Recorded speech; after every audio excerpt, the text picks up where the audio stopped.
6, 5, 4, 3, 2, 1. Metallica Radio Network.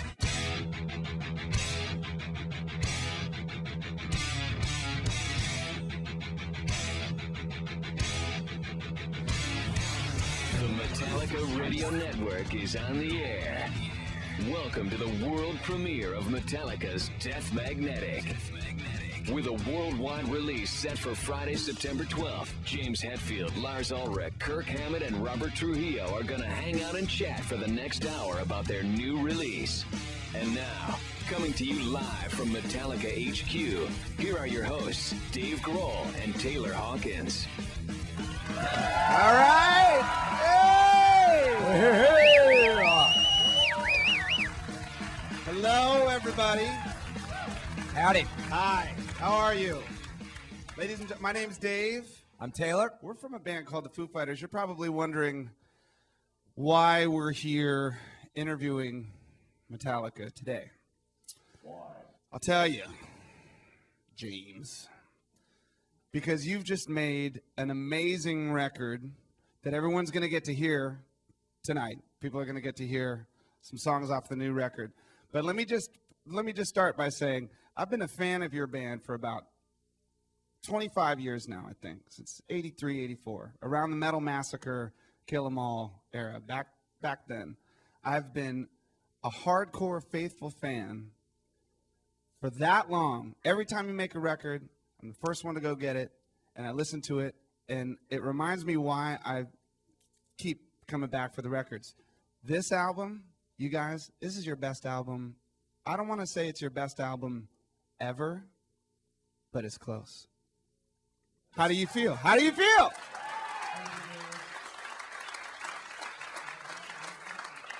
It's about time. I want to hug you right now. You can hug me later. We'll get to hugging a little bit later. I mean, how long did it take you guys to make this record? How long have you been working on it? 27 years. Right? There you go. Is it the record you always wanted to make? Totally. Yeah, for the last 2 years. Yeah. Has it been 2 years? Seems like 20. Going but on 3. yeah, it's been a long time, but really short.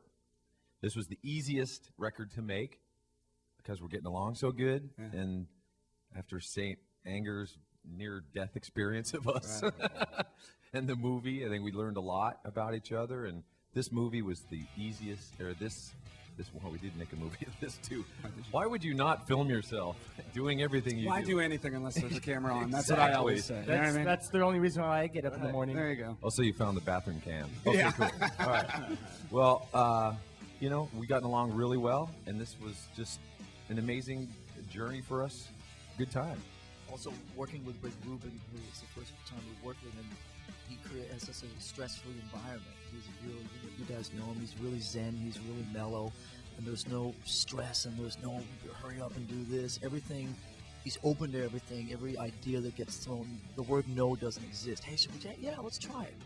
So there's a very kind of calm, zen-like atmosphere that has been really great for us the last couple of years. And we also got a chance for the first time when we made a record to actually go out and play some live dates in between recording and writing and all this stuff. So you go out on the road, you play some shows for a couple, 3-4 weeks, and you bring a lot of that energy back into the studio. And that's really made a difference for us this year because you're not in the studio long enough to get sick of it. You're not on the road long enough to get sick of it. So you have these two balances that's worked really well for us. Well, these songs and listening to we heard the new record for the first time today. About 6 songs. Yeah, 6 songs, and we just listened to them over and over. And it's a live record. You could tell that this stuff, it's meant to be played live. That there's sections where I could just imagine a field of 100,000 people just beating the hell out of each other for 5 minutes. You know what I mean? It's just out of control. It's just, And in the audience, too.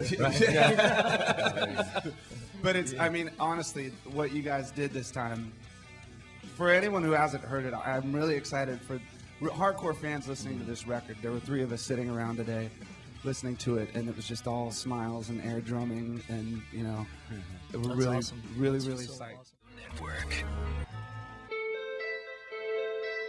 Ladies and gentlemen, welcome back. Welcome back to the Metallica Radio Network with James, Lars, Kirk, and Robert for the world premiere of Death Magnetic. Hey, this is Dave Grohl from Foo Fighters. Welcome back to the Metallica special. And Taylor Hawkins. I don't know. I don't like that guy. Where is he? Find Chris Martin, bring him in here. Jeez Louise. Okay, one noticeable difference between this album and the last has got to be the guitar solos. Yes, solos are back. Yes, there are solos. Let me tell you. Not only is Kirk back, but dude, they let you out of the cage, right? Am I right? Sooner, someone had to sooner or later. It's kind of nuts because they're ripping and long, hard solos. Thanks, man. Every song chock full of ripping, shreddy rippies. I could not put the wah pedal down. That's what you're. You know saying. what? There's a moment on the last song actually when there's a drum roll, and there's that gear up with the wah, which is like the perfect. It's awesome. It's like shaking a bottle of pop. Sample that. I love it. That was fantastic. Thank you very much. I wish Now, I could get that effect on my guitar. Put me in that talk box. I'll make it happen. So I read somewhere that a lot of that stuff is. I mean, did you work on your solos this time, or is it a lot of off the top of the head stuff, or what? Well, what happened was I worked on solos for a long part of the time, and I just wasn't. I didn't feel like I was hitting it on the head, and there was more than a few times where I just threw everything away and started over again. And after doing that like 2 or 3 times, I just said, "Screw it," and just went for just total spontaneity and like playing in the moment and playing live, which is something that Rick Rubin was trying to get out of us anyway. And so I just went for it, man. I just said, push the button. Let's let her rip and see what comes out. And there honestly were times where I was recording and I'd play something and I'd look up from my guitar afterwards and say, what the hell was that? What did I just do? I mean, it was just, it came to a point where it felt like I was channeling something else. And I know that sounds kind of weird, but a lot of the times I just went for total spontaneity and just like really just stuck my neck out there and just went for the throat. Well, I think it's one of the things that makes the album sound like a classic Metallica record, because you guys are specific ingredients, the things that each one of you do that nobody else does. And when you all do those things together, that's when it sounds like an amazingly classic Metallica song, which we're going to hear another one right now. Now, this song It's my favorite. Taylor Hawkins, ladies and gentlemen. Taylor Hawkins' favorite song. All right, yeah. This is definitely my favorite song. How long are we going to the song yet? All right. Starts with drums, right? Yeah, it does. I think so. And Whatever. Boring. it's called My Apocalypse. It's the second song I heard. Is it the second song on the record or the last song on the record? Last song. Booyah! And this one is relentless and never stops. And I like the end. My Apocalypse. All right then. 2, 1. Metallica Radio Network. Go!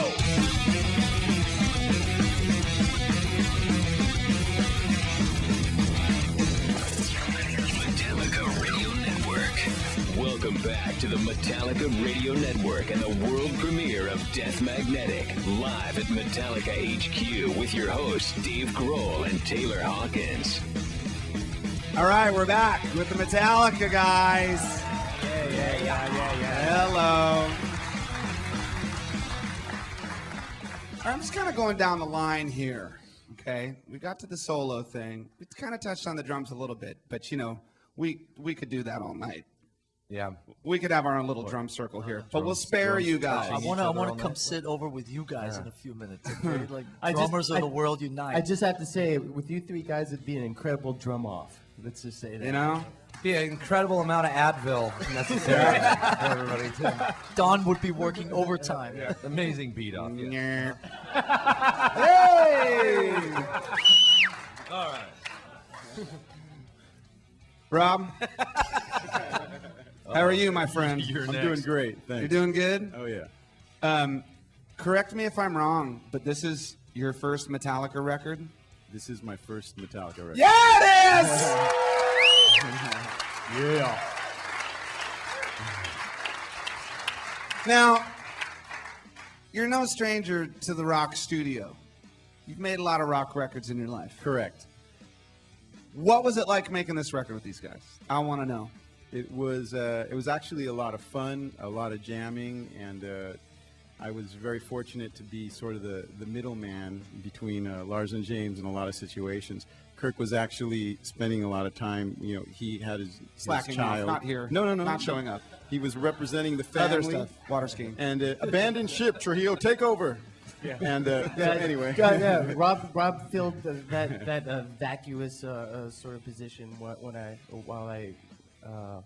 my wife had not one but two children.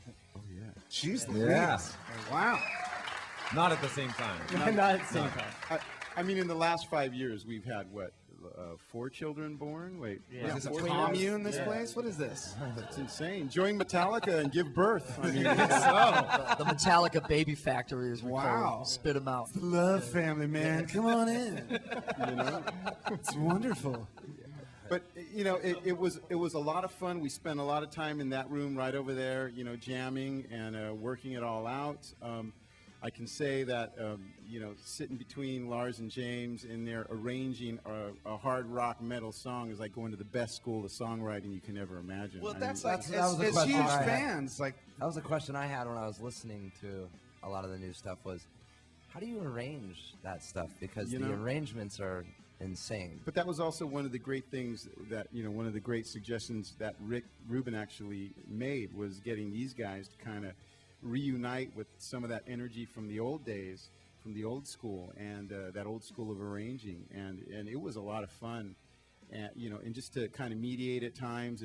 And most of the times it was definitely, pleasant vibe and we're having fun. And there are other times. Couple brawls. A couple brawls, a little bit of headbutting, figuring out the difficult technical stuff. But all in all, wonderful experience. And the scary thing is that I just think it's going to get better, It's awesome. Yeah. I agree, man. I mean, it's nice to hear some ripping bass on the record, too. It's nice to hear bass on the record. Somebody, I was doing some interviews in Europe last week, and some guy looked me in the eye and said, "This record's like And Justice for All with bass." I'll take that. Hey, did you ever meet the guy that put bass on And Justice for All? Yeah. And then, because he gave me one of those, too. He's some dude in Detroit. Just for all. With bass. Yeah. Exactly. Yeah, 30% more bass. Amazing. How do you think I learned Injustice for All? Thanks to that guy. Wait, didn't you sell me a CD for $7? Okay. All right. Another winner. Another wiener. Another face slammer. Yeah, another wiener. Another one in the bunch. Now, you know what? This break, I think, is not. I think this is a short one. Muy So poquito. I want to save the lyrical questions for the next long one because You're I'm assuming sure. I can remember them. Well, it's one of those things. All right, let's get into it then, dude. Oh, whatever, man. You're in charge. I mean, are you the? That's right. Are you the guy that carries around the journal or the notebook or the thing and writes down stuff, or do you write riffs and then write lyrics? Or the iPod, or the Whatever deal. deal, I write it, the dictaphone. Pardon? Yeah. Dick to phone. What'd you call me? I used to pretty much have a bag full of napkins and whatnot, with just little notes written on, and half of them would get lost and whatnot. Basically, now I just write them in the phone, and I keep them all the time. Yeah, and then I can call myself and record some riffs. Riff. All right. And then we sit, a year later and listen to it and go, oh my God, what was I thinking? And then something cool comes out of it, like the last song or whatever. But I'm not the guy who's writing poetry all the time or Yeah. journaling. Or, God, I or would have something thought like that. of you as the poetry You just writer. seem like Yeah, that you too. seem very At the sensitive. coffee shop with your Power Mac, Yeah, my beret and Yeah. my half calf. your knee soy cap. latte. Because I mean, it's one of those things where I mean, I know a lot has happened with you in the last 5, 6, 7 years, however long it's been. I mean, seeing that movie, we all saw the movie, and that's hardcore. Like that's a crazy thing. Yeah, we watched it. It sucked. No, but I mean to see someone go through like that whole process, all of you going through that process, that's kind of nuts. And then to have to carry that over again through another album cycle, and then and then to go through a whole other record, I'm sure you have a lot of new stuff to There was a lot of fuel. figure out.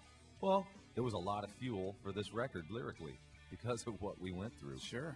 As I say, the near-death experience of Metallica, And so a lot of this, Death Magnetic, is kind of revolving around near-death experience and the rebirth and the life that's out there, the gratitude that we have, the awareness that, we kind of need each other more than we hate each other. All right, guys, let's sort this out. This is worth it, completely worth it.